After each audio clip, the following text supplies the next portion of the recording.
let's give you my opinion on using a torch very quickly with as little waffle as possible. So recently I've been to a fairly big CQB site with some dark bits, and I was told I might be better using a torch. So I've had a torch for a while but never really bothered with one. The reason for that is when I'm indoors, I chuck a HPA adapter on this and I just go head first.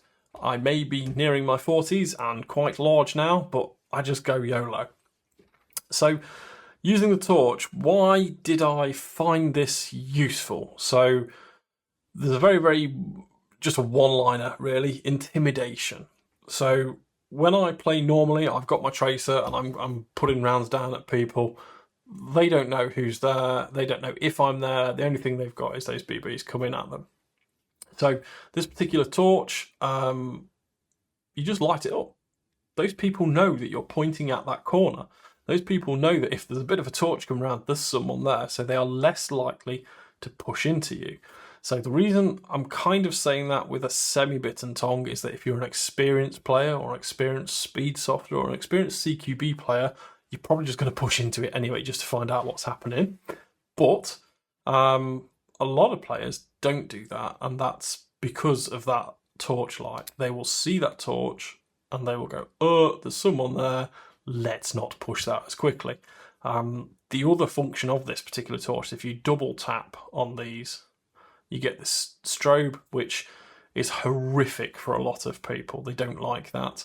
They either don't like the strobing, or it makes them feel a bit funny, or genuinely, if you're, relatively healthy and you're just looking at a strobe, it makes the world go all funny. And chances are you're going to get shot. It's going to kind of dazzle you. So I generally tend to stay away from players who use torches anyway when I'm indoors. But since I've got this bad boy, not anymore. So this is kind of a TLR clone thing. It was very cheap. It's had the front of it shot out, and if you can see that there's some really good craftsmanship where I've cut a piece of Lexan and then super glued it in. Doesn't really affect the brightness, but what it does mean is that it can get shot lots more times and the light still goes through because it's reasonably clear, so I don't particularly care anymore if it gets shot again. For me, in that one outing, it probably made its worth. It's got inserts in here, so you can get them for different types of pistols. I believe you do get a 1911 one with it, but I've always just used the Glock one. And what I've done with that really is I've just kind of sanded it down a little bit, and then it actually sits in the in your rail a little bit better. So what I'm going to do is I'm going to attempt to install it onto my rail. Whoop, there we go. We're on. So just goes onto the rail, dead easy. This is probably like mainstream for a lot of people, but not for me. I've like I say, I've been playing for a long time and I've never really bothered with a torch.